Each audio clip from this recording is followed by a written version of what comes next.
Hello and welcome to PFF Fantasy Football Podcast. I'm your host, Ian Hartitz. Happy Tuesday. Draft week season is in the air, and we're going to spend today's episode for the last time talking about these incoming rookies before they will have a landing spot figured out. By we, I mean myself and the one, the only PFF extraordinaire, connoisseur, whatever the hell you want to call him, Dwain "The Rock" McFarland. Dwain, how's it going? Ian, you have to spell connoisseur now in the show notes. You got to do it today. No. I put it in the chat for you. It's right there. You just copy and paste. Dwain, I am rocking an old school Emmitt Smith jersey, and I want to bring this up because this has bothered me over the years. Now, we are both Cowboys fans, but isn't it weird that for all GOAT arguments, Michael Jordan in basketball, Tom Brady at quarterback, Jerry Rice at wide receiver, the backbone of every single one of these arguments comes down to championships, longevity, milestones, and all this stuff. And then we get to NFL running backs, and it just comes down to, Barry Sanders, because, look at him. He had a better juke move, yeah. Which I'm not exactly. denying, but it's just a different, and I think that's the problem with GOAT arguments as a whole. Yeah, and with Barry, everybody knows, he still had something left in the tank when he left the game. So I think people look at that too. But yeah, it is funny because all the same, just like you mentioned, all the same requirements that we would use or criteria to really qualify like these other players. They don't go towards, Emmitt Smith. Now, I think in the future, well, I say in the future, like today, it's not like, I'm Marty McFly from Back in the Future, but no one will ever touch those records like in football because we're going to run the ball less and less. I mean, PFF's main goal, right, is no running backs ever anywhere. No running plays. So it will be interesting because, the league has definitely shifted. Maybe the longer seasons help, the backside a little bit. We'll see. But, man, I have a hard time thinking that I think passing records will just continue to get shattered. Receiving records probably eventually will go down. But, will the rushing records? I doubt it. I don't think they'll ever go down. Especially, Frank Gore hanging it up, Adrian Peterson maybe finally not able to catch on. Seattle was in win now mode and felt the need to go get him. We can't forget that. But yeah, long story short, I do think, when we are talking about the GOAT, just definitively at the beginning, talk about, are we criterizing this? My God. Are we talking about this in terms of accomplishments or in terms of who's getting picked first, if you're playing in the backyard? Both very fair reasons to do it, but we need to be specific about that. But yes, Dwain, it does seem like running backs are on the out. And if you think that's the case, why not sign up for a PFF Elite annual subscription, code DRAFT50. You get 50% off year one. And if a running back gets picked in the first round, you get an entire year free. Again, 50% off. PFF Elite annual subscription, code DRAFT50, all locked article content, all of our fantasy goodness. If you are planning at any point in the year of buying a PFF subscription, do it now because you're getting at least 50% off. And God forbid, Breece Hall, Isaiah Spiller, Kenneth Walker happen to go, then you're getting an entire year's value again for free. That's code DRAFT50, PFF Elite annual sub. Dwain, we talked about these rookies plenty. But let's talk about them one more time before they get landed. Why the hell not? I have my draft. What else are we going to do on draft week? What else are we going to do? We'll talk about, maybe a little USFL, but not today. Looking at, PFF.com, I do have my first edition, my only edition of the pre-draft rookie ranks up there. We've talked at length, Dwain, just about the importance of being willing to adjust, being willing to take draft capital into account, and we will be doing those things. We just don't have it right now. So want to quickly go through position by position, mostly focusing on the top 5 players, and just have a great day, because why not? It's always a great day to be great. Starting things off at quarterback, though, I think the big takeaway here is, other than Malik Willis, would find it very hard to believe that any of these guys have legitimate year one upside in fantasy football. I do rank Malik Willis number 1. You guys know why. He's freaking ridiculous as a rusher. Literally, since 2015, only Lamar Jackson has averaged more yards per carry. You look at Willis's just broken tackles, the volume he has. I would not be surprised if he's getting double-digit rush attempts from day one, the second he's starting somewhere. After Willis, I'm continuing to lean on the guys that have some semblance of the rushing upside. Matt Corral,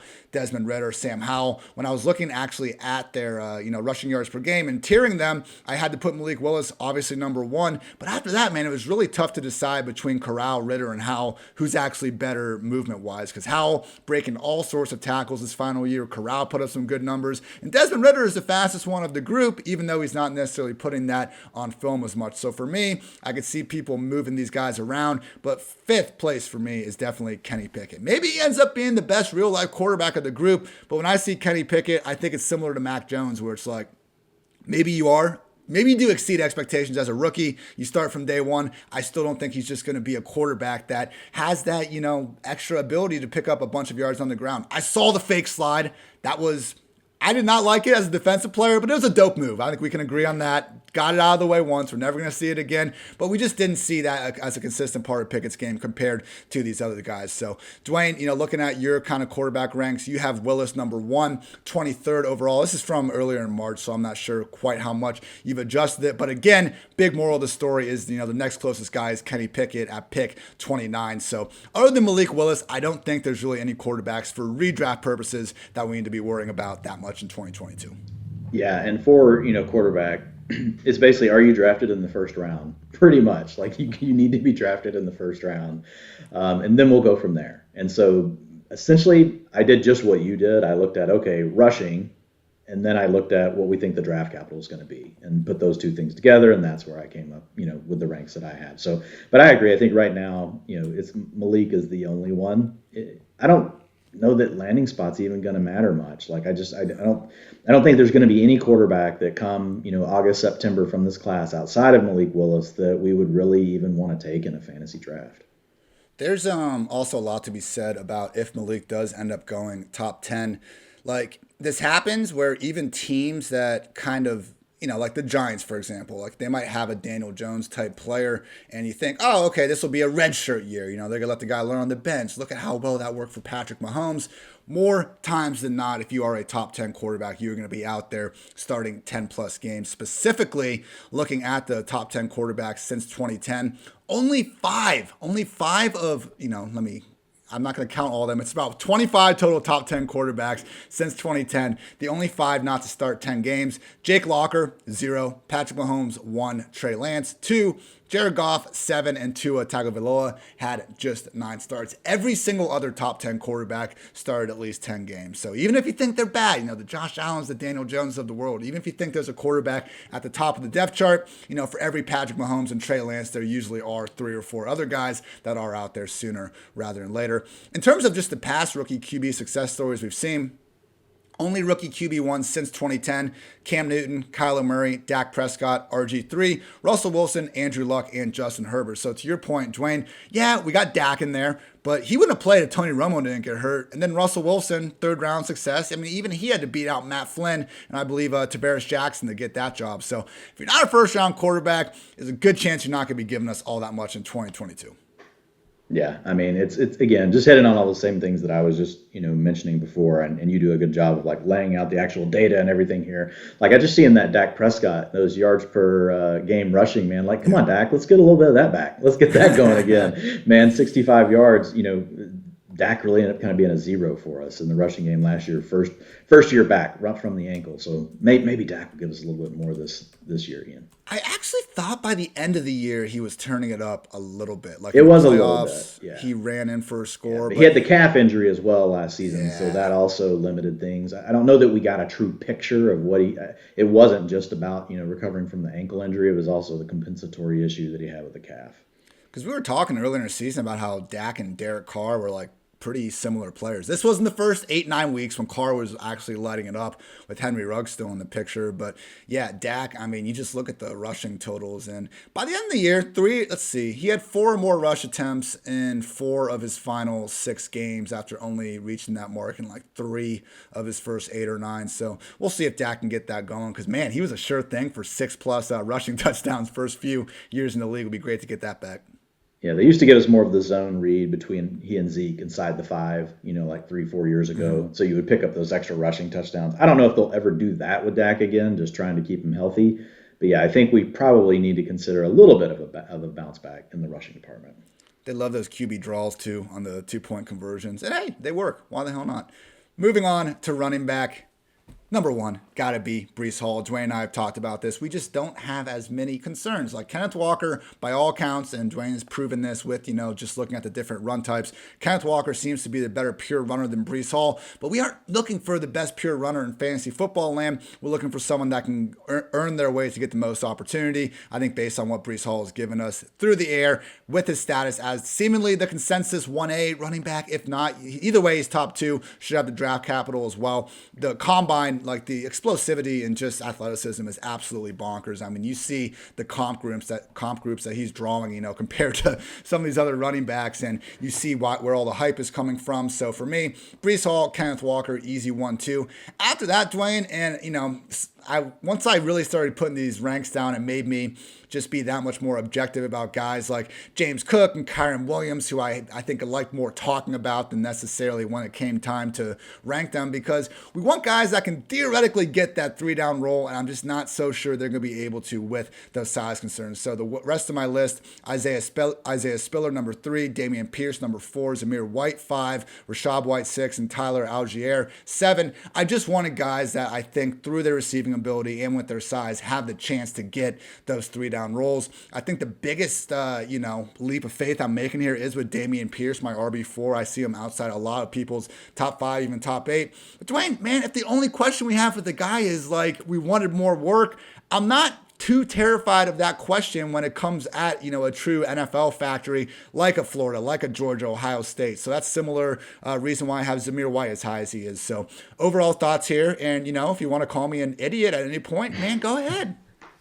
No, I mean, we're pretty close. And the way I've worked it so far is I've basically tiered them. And once we know for sure draft capital, I'll actually rank them. So I think, the thing you mentioned with Dameon Pierce, that's the tier I have him in, is there's probably going to be pretty good draft capital based on what we're seeing right now, as far as the mocks go. The latest mock, he was up to 94, 94th pick. And so if he goes in that range, even though we know his production profile wasn't great from college, he's only 22 and a half years old. He hits the weight, check mark we want of 218. We've seen him work in pass pro. He's decent in the receiving game as well. So I think all the things you just said are right. The only thing missing from his profile is production, which is a big one. That's one of the biggest ones beyond draft capital. But at the same time, if he lands in the right spot and he has that draft capital behind him, I think we'll feel good, about Dameon Pierce. So I have, you've got it up. I've got a little bit of an updated version of this in front of me, but Rashad White, James Cook, Zamir White, Brian Robinson Jr., Dameon Pierce, all in that same tier.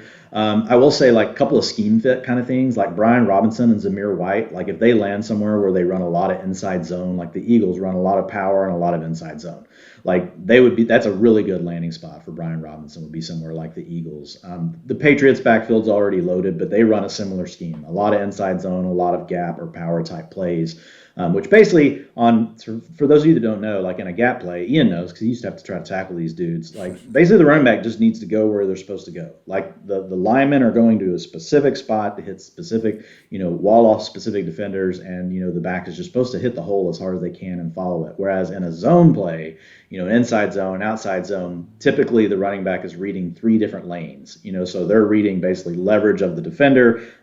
So on outside zone, for example, if you see the outside shoulder of the outside defender, whether it's a linebacker or whether it's defensive end, you see their shoulder, then you're supposed to read inside. If you don't see their outside shoulder, you should just go ahead and proceed to the outside. So it's just more processing, and then the next cut would be more to that B gap, and then there's the total cutback. And so really looking at these players, I kind of tried to break them down, and we'll put this into our draft guide, which will be, awesome, that we'll be updating all through the weekend. Ian, it'll be part of what we're updating for running backs. We'll have, okay, here's the scheme they've landed in. This is the scheme that they really played well in college. So we'll be keeping an eye on those things, but guys like Robinson, guys like Zamir White, and the NFL runs inside zone more than any other play. Inside zone and outside zone are about the same, and then gap is next. Going to have the PFF Fantasy Football Draft Tracker live on Thursday, updating throughout the entire weekend. Myself, Dwain McFarland, Nathan Yonke, updating that continuously. And then we will have our rookie ranks out Monday. And then we're just getting right back into the swing of things, guys. Fantasy football never sleeps. Neither do Dwayne or myself. Dwain, I think you could have called me a coward about Brian Robinson because, based on everything I just said, looking at some of your numbers here and just looking at my own analysis, I think maybe I'm buying into the consensus a little too much. Like, Brian Robinson does have that theoretical 3-down ability. So, I love when I publish something and 6 hours later I feel like I want to change it already. But I think that's kind of how the fantasy football rankings work sometimes. But with Brian Robinson, I wonder... why did you put him below Cook and Williams? Because I'm a coward.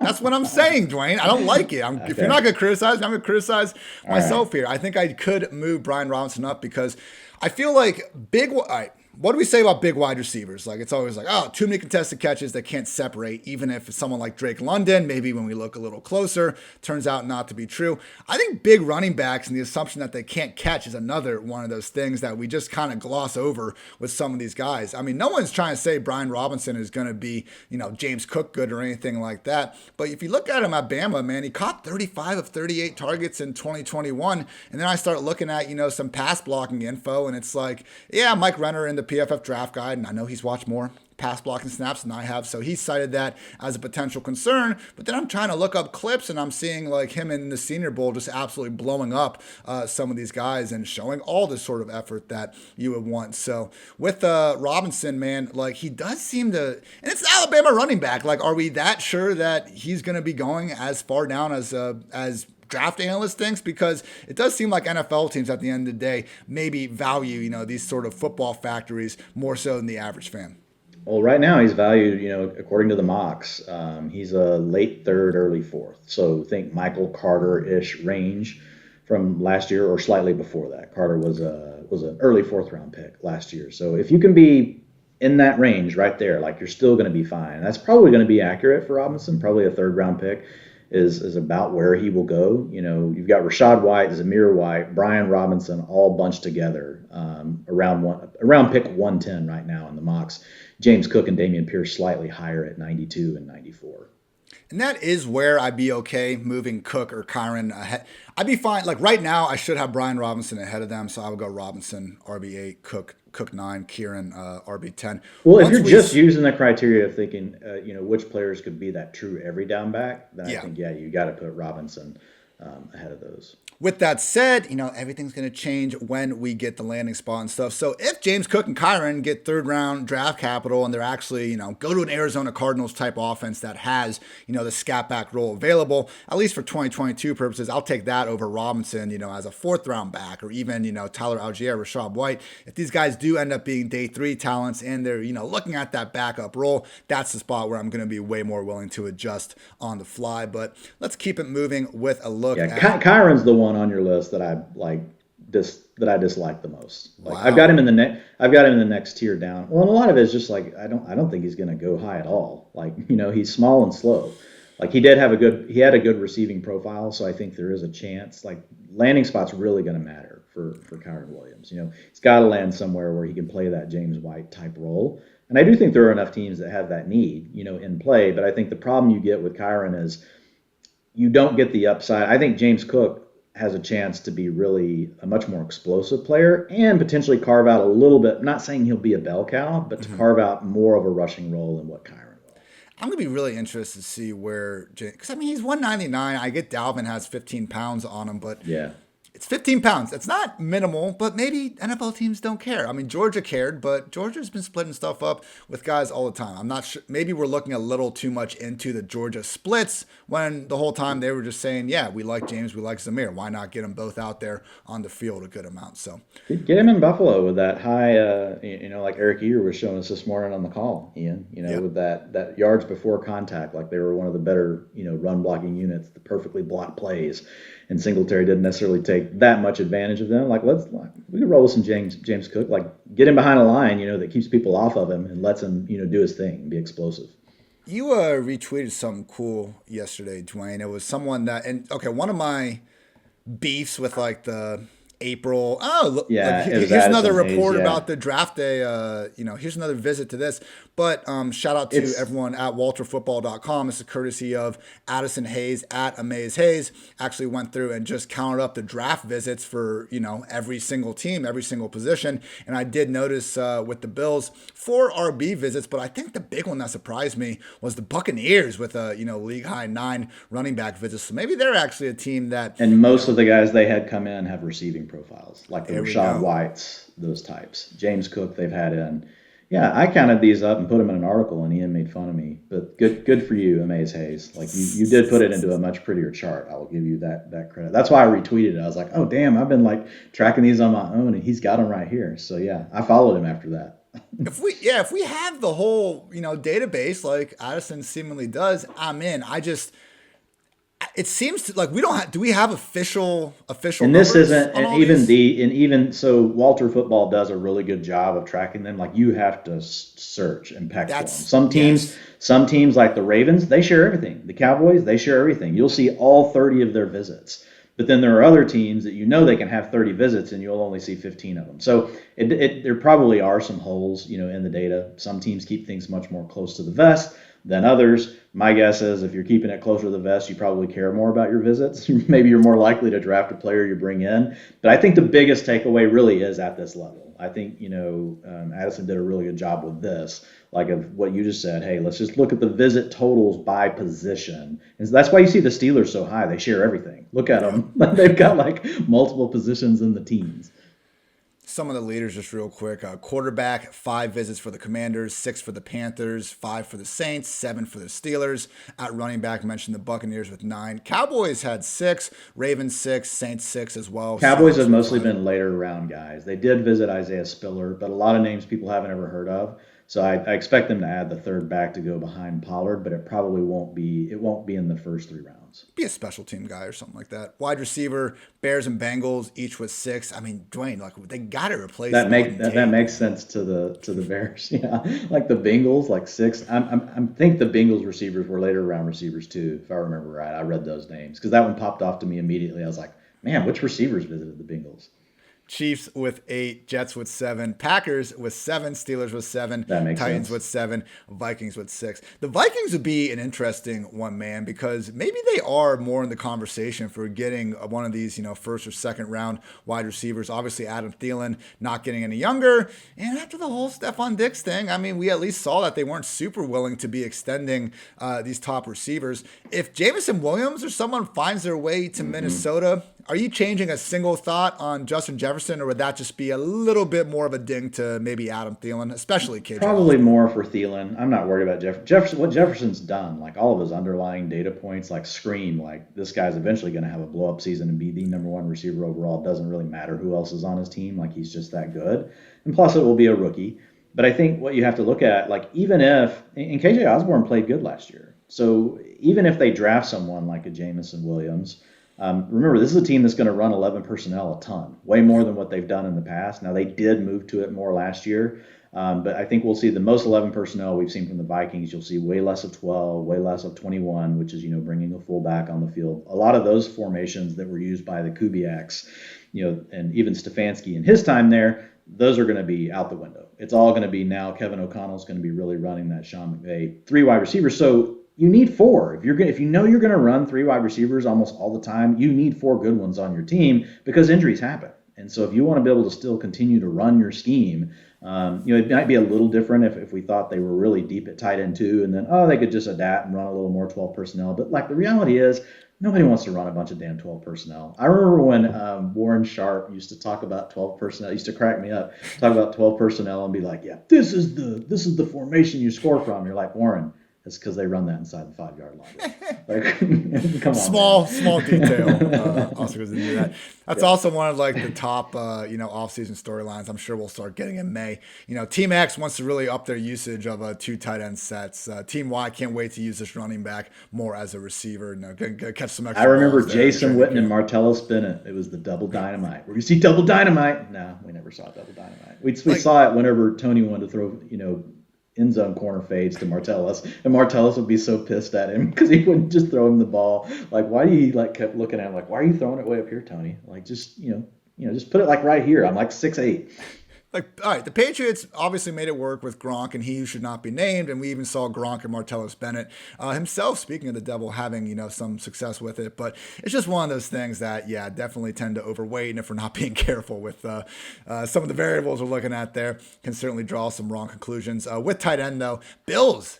League high 8 tight end visits. I mean, the Titans at 6 are the only other team, other 5. If you needed any more reason to be down on Dawson Knox, and I believe Dwayne and I have given you plenty, my God, man, if they took McBride or someone early, that would not be good unless we forget. I mean, they gave O.J. Howard, I think it was $3 or $4 million for 1 year. That's not nothing. Yeah. So they've already brought Howard in, and man, they've visited with every tight end that could basically be like picked by round 4. Like they've had all of them. Like Isaiah Likely, they've met with McBride.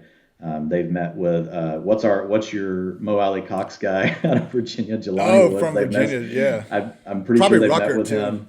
Yep, I'm pretty sure they did meet with Rucker too from Ohio State. So yeah, it's they're gonna add someone for sure. Jelani Woods is going to be like a preseason sensation as soon as everyone finally sees like how freaking massive this dude is. Who has Hard Knocks this year? I hope he goes there. Whatever. I always get excited for Hard Knocks and then don't watch it because, when August comes around. I just forget about it. I never watch it live. I always go back and I'll watch it the next day, like while I'm eating some lunch or something. I watch every damn preseason game and they don't cut them up really. Or maybe NFL Game Pass does condense them, but NFL Game Pass is so bad these days that, I'm just like spending my whole day basically watching preseason. So then like winding down with just like more behind the scenes, like football coverage. I don't know. I like watch some bullshit. NFL hey, Ian, did you have any, I know you had your top 10, but were there any backs that you were like kind of borderline? You're like, man, I like this guy. I'm not going to put him in my top 10 for now. I'll worry about him after the draft. But like, I have a couple, like if you have any that just stuck out to you. Here we go. I actually went up to 15 on my handy dandy Excel. Jerome Ford right there, Pierre Strong, Tyler Beatty, Kevin Harris, Hassan Haskins. And also, I can't even believe you just said that last name. Or you get know. That name to come out of your mouth? I know. You're like the player not to be named from Michigan. Ty Davis Price too. Shout out Eric Froton when he was on here, and Eric nailed Elijah Mitchell in last March, like before we knew anything about this. So his point with Ty Davis Price was like, yeah, that's his comp. It's someone that might not even get drafted, but just might actually PFF's highest graded pass blocker from last season. When he did get the LSU job, finally he was doing good things with it. So he's someone that I think would be a little silly to put in the top 10. But hey, we have these 5-6 round rookie drafts. I think if you don't know anyone else there in round 5. Age matters. It is a big program. He'll only be 21.9 years old as a rookie. So, I mean, that's younger than Dameon Pierce, Tyler Algier.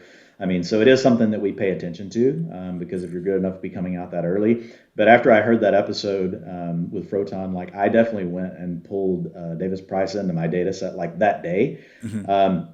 Wasn't very impressive, like overall, like in the metrics I'm scoring the most. But again, he did go to a big school. So like if we knew he was going to have more draft capital, like he would really fit in that kind of tier 3 with the James Cook, Zamir White, Brian Robinson. Hey, you played at a big program. You had to share time with other backs. Like you could look at it that way. The only thing I didn't like, career avoided tackles per attempt was only 17%. And his career explosive rush rate, so those are carries of 10 plus yards or more, was only 12%. So both of those, he was actually below the NCAA average, over his career. So those things didn't look good. He was okay in the 40. He had a 4.48 40, but it's definitely not showing up like in his underlying data, that we have. But again, I'm definitely a player like I'm interested, in seeing where he lands. Like for me, man, it's Kennedy Brooks. Like Kennedy Brooks, I know we talked about I don't even know if we can say baby hands. It's like a smaller size than baby hands. Like I don't know if there's a smaller size, but that would be Kennedy Brooks. Is that what was it? 8 point? No, it was like 7 and it was below an 8. It was like just above 7.5. That's right, because the next closest one was like 8.5. But for Kennedy Brooks, man, I went and watched him. Like, go pull up Ultimate. Like, I think he's the next closest as far as just like elusiveness and running that inside split zone play where there's this big cutback that's always available. Not always available. It's one of the reads for the backs. Like Kenneth Walker is by far like the number 1 guy running it in this class. But number 2, like for me, was really Kennedy Brooks. And he graded out well there as well. But his career explosive rush rate, 21%. That's higher than, so Kenneth Walker's at 17%. So that's the highest in this class. Second was Pierre Strong Jr., 20%, and then 19% to James Cook. Career tackles avoided per attempt, 31%. So that is fourth in this class. So like he's a guy that I'm definitely keeping an eye on. I don't know where his draft capital is going to be. It's crept up in the last week and a half. He went from not even being in the mock drafts to now having a mock of around like 160, which would put him in that same tier with Algier, Beatty, Jerome Ford, Pierre Strong, and Kyron Williams. So that's the big one for me. I really want to see where does Kennedy Brooks land.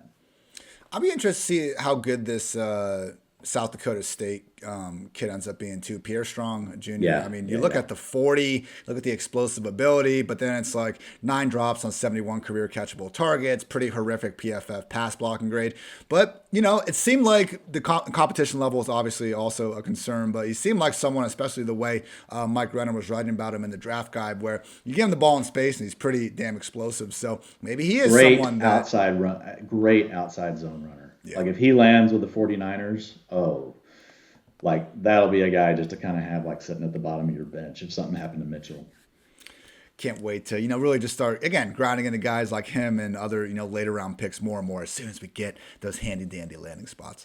Moving along to wide receiver, the wide receiver 1 from the Ohio State University, Garrett Wilson. Number 2, Drake London. 3, Treylon Burks. 4, Chris Olave. 5, Jameson Williams. We've kind of talked about this, Dwayne. I think we've seen George Pickens get a little bit of hype, and people, I think I've slid him into that top 5. Everyone just loves to find a new thing wrong with Treylon Burks, even though the guy hasn't played football, in a good 2 or 3 months. Drake London, we can talk about the separation concerns, which I bought into briefly, but man, with London and Burks, it just, when these guys are like the entire USC offense, the entire Arkansas offense went through these guys. So no shit that their offensive coordinator is going to try to scheme them, some gadgety-esque way, some lower A-dot targets to try to get them the ball. I don't know if that's a negative. I see the comp groups. I'm not saying we can't do that, but just because someone has a low A-dot doesn't mean they're going to be the next Laviska Shenault. And the fact that we need to now use Laviska Shenault as this like worst case outcome for every single wide receiver that's like ever been used as a running back, it just seems like we're reaching a little bit there. So yeah, Dwayne, I would say, with London and Pickens, the big body receivers that can maybe be more than that. I mentioned before how I think sometimes they get unfairly criticized. We had a good discussion a few weeks ago on the difference between having contested catch goodness and also having the separation ability. But yeah, after that, Sky Moore, Jahan Dotson, David Bell, and Justyn Ross. Don't think there's quite as, didn't take many big leaps of faith here, I think, versus the normal consensus top 10, if you might say, compared to running backs. So overall thoughts here, Dwayne. Again, feel free to yell at me if you must. No, I mean, the Treylon Burks thing is funny. It's like, I feel like we just get bored. People get bored with stuff. Now, don't get me wrong. Like, when we first talked about Treylon Burks, like the big thing we talked about that I called out, like, hey, kind of a red flag. 20% of his targets have come at or behind the line of scrimmage, right? Like, and he lines up in the backfield, stays in the slot all the time. But again, we don't know for sure why that is, Ian. I mean, the quarterback there is not very good. So to me, like, you still get Treylon Burks. You land him in a spot where you got a coach that knows how to scheme him up. Like, I think his traits are still going to win. 2.87 career yards per route run, one of the top in this class. 27% explosive target rate. So those are catches of 15 yards or more divided by the number of targets you had. Number 1 was Jameson Williams at 29%. So yeah, when I look at a guy like, Treylon Burks, like I'm not getting scared off of him. I think he belongs in the top tier. If you want to I have Wilson as my number 1, just like you do. I have Jameson number 3, Treylon number 2. I have Drake London 4, Chris Olave 5.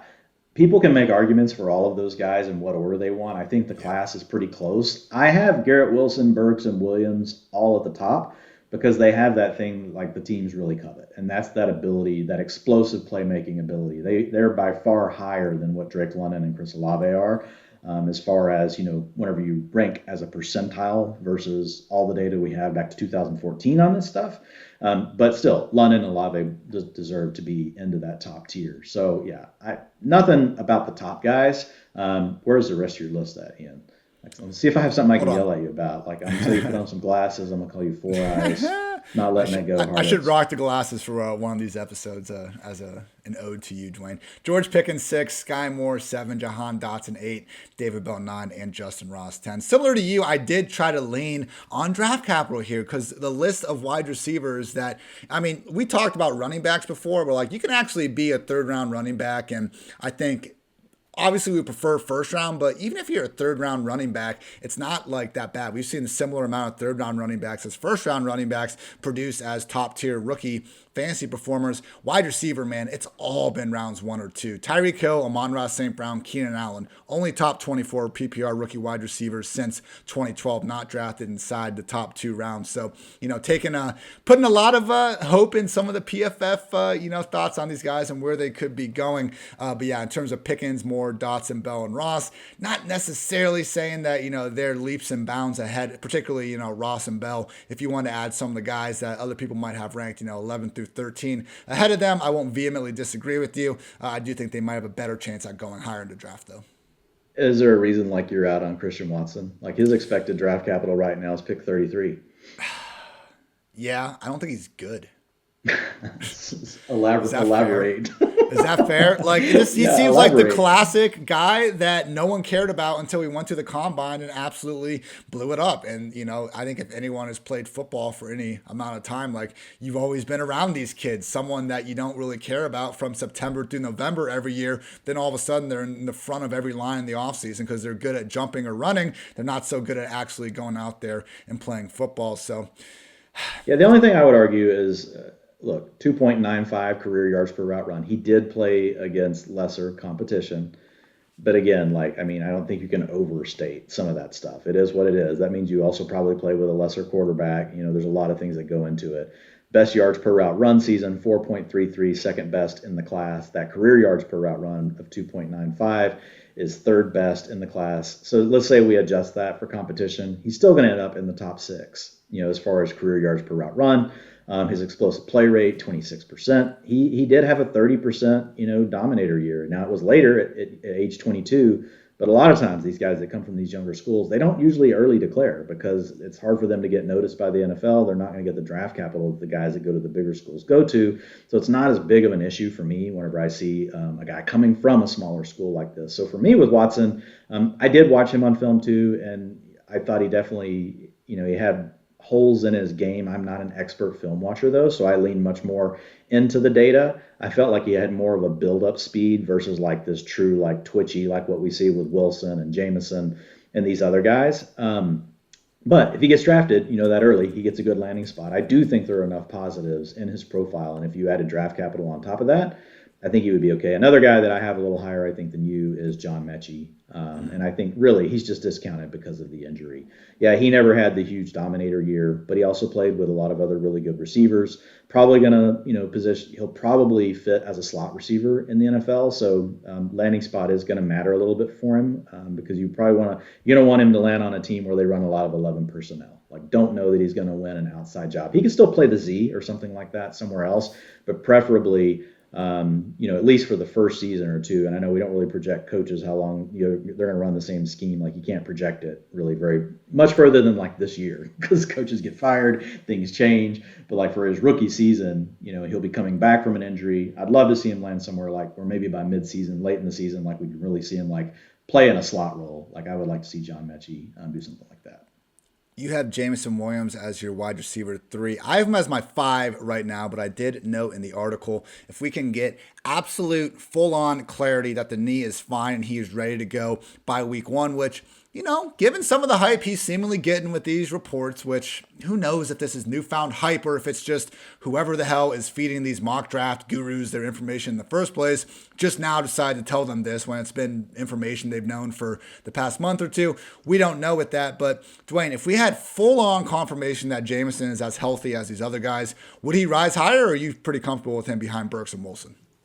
No, I mean, I already have him in that top 3, and so basically I've got him. I'm thinking of him as almost equal to the other 2 that I have above. So landing spot can do a lot for any one of these guys, but I think that Jameson probably has the most.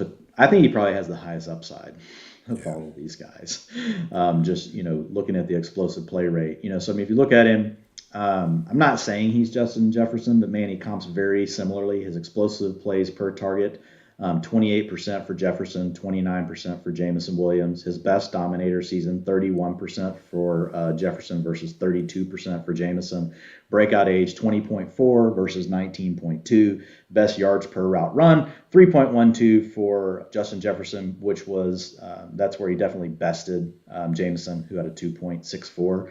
But still, like, knowing that he's mocking where he's going, and the steam keeps picking up, like, it seems like there's a really good chance at this point that he's going to be the first receiver off the board. Yeah. Wanted to try to squeeze my guy Romeo Doubs into the top 10, but couldn't quite get there. He is one of my favorite late round guys we'll be targeting. Dwayne, anyone in the 4th or 5th tiers that, you're just maybe hoping rises up the ranks a little bit based on what you've seen, goes somewhere good? I know Ty Freifogel absolutely took it to my Ohio State Buckeyes a couple years ago, and I thought this dude was going to be, a star of sorts, but he's actually now giving me, oh my God, what was that Clemson wide receiver? He got drafted by the Chiefs last year. I don't know. This is awesome. Blank, but awesome podcast. This is good podcasting right here. Anyway, Clemson last year. I don't know. Oh my gosh, he freaking. I'm just thinking of Amari killed Rodgers for Green Bay. Oh my gosh, he freaking killed Denzel Ward in the Orange Bowl.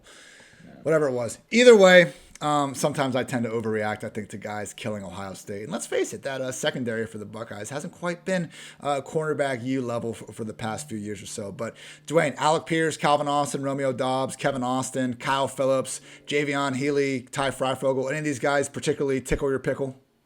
Not really. And again, like, it's the draft capital matters so much for the receivers, like you mentioned. Yeah. It's hard to get overly excited. And none of them, if one of these guys really were like popping off in all the underlying metrics, like, I would already have them a little bit higher in the tiers. Kind of like David Bell, even though his draft capital is kind of going downwards, like, just what he was able to do from his production profile is just so strong. Like, it's hard to move him down much further than what I have him. But I would say the one that, and you already have him in your top 10, but I think he's in danger of sliding further in the NFL draft, but it's just Justyn Ross. Yeah. So we'll have to see. As of yesterday, though, Ross had kind of picked back up. He had dipped down to like pick 100, but now he's sitting around pick 79. Alec Pierce, Khalil Shakir, David Bell, they're all in that 70s range. If you can go in there, like, you're still, you're going towards the end of the second round. Like, that's kind of like the cutoff. Like, you're hoping that you make it in right there. Not to say you can't, make it as, some of these other guys. But like you mentioned, it's just the hit rate on those are a lot lower. Justyn Ross leads the country in yards per route run as a freshman. Looks absolutely unstoppable, against Alabama. What happens? He gets hurt, and then he has to play with a quarterback that is seemingly tanking this entire Clemson offense. So one of those things. Played hurt all of last year for the most part, too. I'll chase that upside as long as there are, reasons to explain the downward trajectory that he went on. Not saying we need to rank him, completely eliminating that discussion, but they do seem reasonable to me. So his best yard per route season is the freshman season you're talking about, 4.98. Oh my God, dude, like, it's bonkers. So yeah, give me his career yards per route run, 2.99, best in the class. You have to discount that a little bit because he's missed time due to injuries. So some of these guys, they've truly been playing all 3 seasons. When you talk about, especially like a Chris Olave, a 2.80, whenever you were out there quite a bit, even as a younger player, like, that's, it's not necessarily always apples to apples because there's time missed by Ross. But man, what he did at such a young age as a freshman, that was an 18.7-year-old, 20% dominator breakout age. So, like, he pops in a lot of really important ways.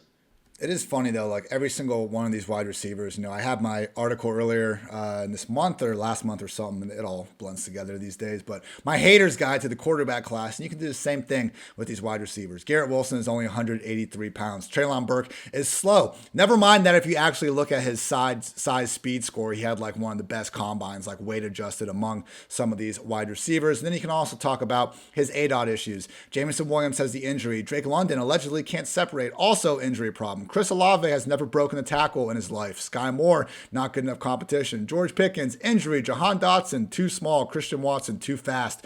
Like, there's always something, Dwayne. So I think it's one of these things where let's see where the chips fall, and then we can all hopefully, preserve some sanity when talking about these guys. Finally, quick look at the tight ends. I didn't even feel the need to blurb these guys because I don't think any of them are going to be relevant in 2022 for fantasy purposes. Only Kyle Pitts and Evan Ingram have turned in top 12 PPR seasons as a rookie over the past 10 years. Going back to even 2010, Gronk's the only other guy to get there. So unless you're one of the best tight ends ever in Rob Gronkowski, or you're a borderline wide receiver who also benefits from the number one wide receiver in your offense getting hurt, because lest we forget, not hurt, but Calvin Ridley, personal reasons, was out for all of last year. That helped out Kyle Pitts' target share. Evan Ingram only had to play with Odell Beckham for 4 games before he broke his ankle for the entire season. So I don't see that necessarily as something we can plan out for these guys. Trey McBride doesn't look like he's going to be going in the first round or anything like that. So I don't think we even have like a Hawkinson or Noah Fant type of region to look at. So Trey McBride, Jeremy Ruckert, Jelani Woods, Greg Dulcich, and James Mitchell. But again, Dwayne, I think the answer to which rookie tight end to take in 2022 redraft leagues is just no. Yeah, the only one that we'll have to see where they land is McBride. Like he's the one that like we could say, okay, we'll take a late round stab. Like if you're playing in a deeper league, you got 20 rounds, tight end premium, that kind of thing. Then I think Trey McBride, can sneak into the conversation. I'm none of the other guys like even raise my eyebrows yet. Like we'll see where they land. We'll see what happens with camp and all those sort of things. We could get a late riser depending on what we're hearing as far as the latest news and the landing spot. But right now, no, none of them popped off like in any of the metrics that I really care a lot about, for the tight ends. I think Scott Barrett had this crazy tweet with McBride. I was trying to find it, but it was like there was a game last year where he legitimately had like 98% of like their total pass yard production. I mean, if we are looking for a tight end that can go out there and be more of a wide receiver, which is usually better for fantasy purposes, it would seemingly be Trey McBride. He has been getting the Dallas Goedert comp, and for Goddard, I mean, he seemed like he was ready in year one to be a great tight end. The problem was Zach Ertz was there and obviously stealing a lot of that shine. I just don't even know, like, Dwayne, let's look through some of the teams. It needs to land somewhere. Where though? It's going to need to land somewhere where the tight end plays in the slot, right? Because he's not going to play in line and be able to handle a lot of blocking. If that's a big prerequisite, like to play in the offense, I think that's going to be problematic. Like it would become like a Gesicki situation. But I think the easiest way to think about it, because the rest of the tight ends just don't do much for us, so we just think about it like if we were to grade him and place him in the tier with the wide receivers, because obviously none of the other tight ends I don't think would even make the conversation, at least with like the top 3 tiers that I've talked about and like looking at the top 10 guys that you have. Like I think where he would slot in, for me is really at the bottom of that second tier or at the top of that third tier. So that's the way I would think about McBride, depending on where he lands. Do we think that he's going to really have an avenue to the routes? I think after looking through all these teams and in my head just trying to think about got it all figured out. Depth charts, I think the Bengals could be the best spot, low key. Yeah, the Bengals could, but they do ask their tight end to stand and block some. So it's like, he's not going to play the slot, right? It's going to be Tyler Boyd, and you got Hayden Hurst. But it could be the best long-term landing If it's spot. only Hayden Hurst, that's what I'm saying, though, because every other team, I think, pretty much has a better, potential starting option. Hayden Hurst, like, come on. What are we doing here? With all due respect to Hayden Hurst. Hayden Hurst, he had a nice little season before they drafted Kyle Pitts, the season before with Atlanta. And I battled some injuries. But he was my Jameis Winston All-Star that year. He'd have a great week, and then he'd he had like legit 3 or 4 like duds, but he had a decent year overall when you kind of look past that. The yo-yo season. Yeah. Yeah. I love the Tyler yo-yo Lockett season. special. I always start them on the wrong week, always. Just ends up clouding people's judgment. Some people out there really don't respect Tyler Lockett enough for that very same reason. But you can catch all those ranks on PFF.com. Yeah, I'm just, mastering the English language today, Dwayne. It's a great day. I like it. It'll be great. Obviously, Dwayne's stuff is all up there as well. And again, can't reinforce enough just how ready we are to provide you guys with the top fantasy football analysis all throughout draft weekend. Have that tracker up and feel free to refresh whenever, and you will have the most up-to-date information from myself, Dwayne, and Mr. Nathan Yonke, the Fantasy Pros ranking expert himself. And then we'll have even more good shit along the way the following week. So, Dwayne, it's been a fun 2-3 months since the season ended potting with you, and we're about to get the landing spots, man. Let's go. Yeah, man, it's like it's finally here. Like, here, I'll give you the team. Like, I wouldn't mind McBride landing with the Packers. Yeah. That could be interesting, just because we know, like, they just need targets, period. They just need guys to throw the football to. I think the inline tight end stuff, we've already seen Tunyon work around that, because really Mercedes Lewis handles all of that. And Mercedes Lewis is still on the roster. So, like, that would be one. Like the Chargers, that would interest me some. We like Gerald Everett. But it's, Gerald Everett's had a chance. I'm just looking, though, like, that's probably... Hey, quick question with these tight ends, because there has been some rumors about whether if Darren Waller goes to the Packers, is he the new overall tight end one? Man, he's definitely in the top 3. I mean, we already got him in the top 3. That was kind of a wimpy answer, wasn't it? Yeah, you know what? He'll be in the top 3. Honestly, he might be. I think we would definitely have to have a conversation about it. Like, we would have to talk through that. I think there is a chance, because we've just seen Waller be able, from a targets per route run, yards per route run, total target share. I mean, everything. Like, we've seen Waller do it. We've seen him be able to stay on the field all the time. Honestly, like, he would give the Packers, something they really haven't had in a long time, at the tight end spot. Like, what's the last thing we had? Finley? Jermichael Finley, yeah, probably. And even he was just really more of a flash. Like, he couldn't completely stay healthy. Like, it's been that long, really, since we had the Tunyon touchdown season, but wow, they've tried so many times too. Martellus Bennett, Jared Cook, Jimmy Graham. Like, the one kind of position they've been willing to spend a little bit on in free agency has been tight end, and they've just whiffed. And then now they need wide receivers, and they're just like, we'll get Sammy Watkins. He'll give us a good week. I think Travis Kelce would still deserve to be. Your Sammy Watkins tweet was so good. I do think that Travis Kelce would still deserve to be ahead of Waller, because he wouldn't have to make the same, leap of faith with the adjustment to the offense and all that. And Kelce has the target share and the connection with his quarterback that we hope Darren Waller will have in Green Bay. But yeah, certainly would be a nice little boost for him. So Derek Carr immediately came out and said no. So. He's like, okay.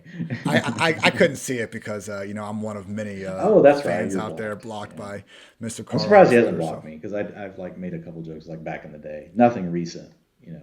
I tried to I put together some of his highlights after like week 7 or 8 this year, and I gave tried to win him back. I was like, please unblock me, Derek. I even had a couple people on Twitter like at Derek and be like, hey, unblock Ian. He's a good guy.